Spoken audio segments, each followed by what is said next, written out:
Okay, so tonight wasn't a phone call. I actually found out that Katie Porter was having a town hall meeting in Mission Viejo tonight. So I actually changed my plans to go there. And the way it works is they give everyone a postcard and you can write a question, and then they put it in a tumbler and they draw the questions out. And the place got packed. I mean, there were quite a number of people there and a lot of questions. And I was kind of, first I was bummed. I'm like, well, probably won't be able to ask my question. But unbelievably, my question got picked out of the tumbler. It was like the second question or third question. It was pretty amazing. And she answered it. And the question was, why? What was her rationale for voting for the Buck Amendment? And she explains it, and I have the audio recording that I'll play next. And yeah, she's definitely has great answers. She's a very good speaker, and she doesn't. She sometimes votes along Republicans, and she has her reasons for it. And the way I guess at the end of this recording, I'll explain what I think of her answer.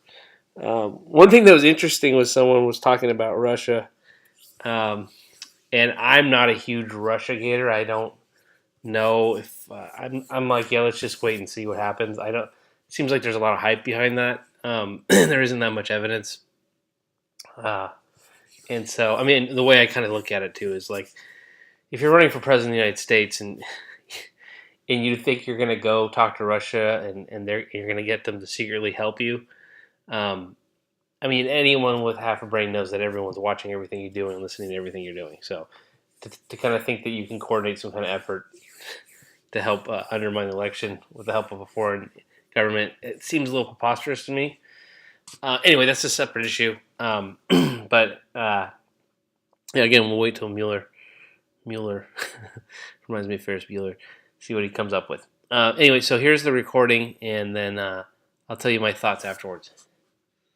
In violence in Yemen. There's a humanitarian crisis in Yemen. It is severe. It is hard to even get your head around how challenging and terrible the conditions are in Yemen.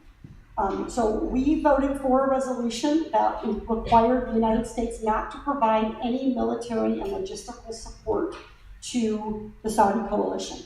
That means no refueling their tankers. That means things like no giving them logistics support, none of that stuff. The Buck Amendment was a Republican amendment offered on the floor in real time. One of the things the Democrats promised is that we would return to what's called regular order. Regular order means that when we go to the floor and we take up a bill, that people can actually offer amendments. And this was something that the Republicans in the last 2 years have kind of gone away from. And it's a really important part of our democratic process. So the Republicans offered an amendment, and the amendment said, basically, this amendment, this resolution to stop supporting the Saudi-led coalition in Yemen doesn't prohibit the United States from sharing military intelligence. All right? So the idea here is that the author of the resolution, you guys have a meeting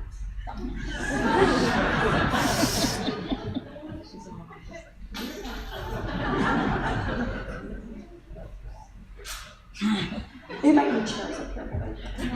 Okay.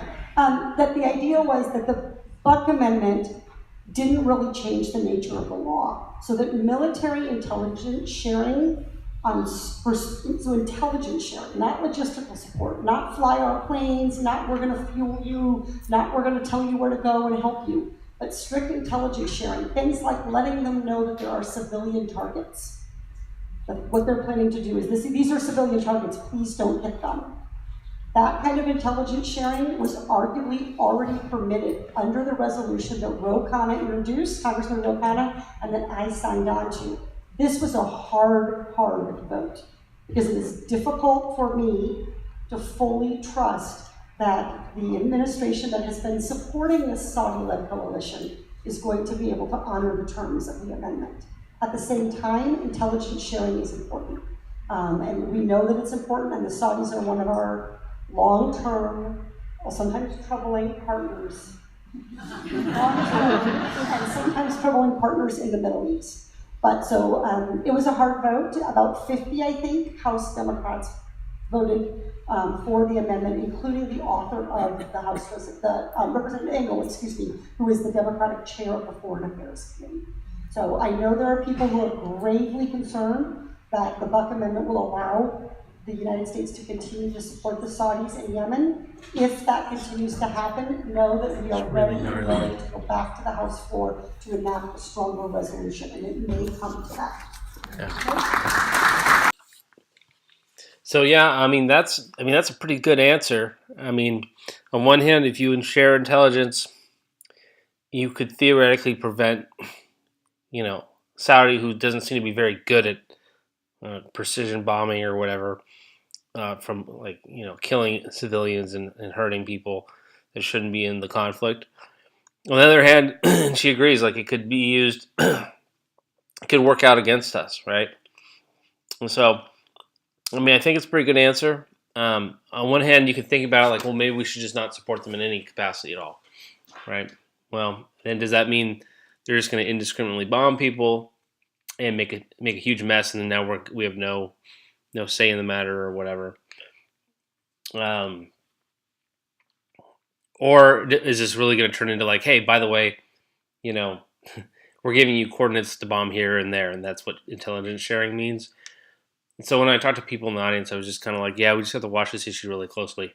So yeah, let me know your thoughts, and I hope you enjoyed this one.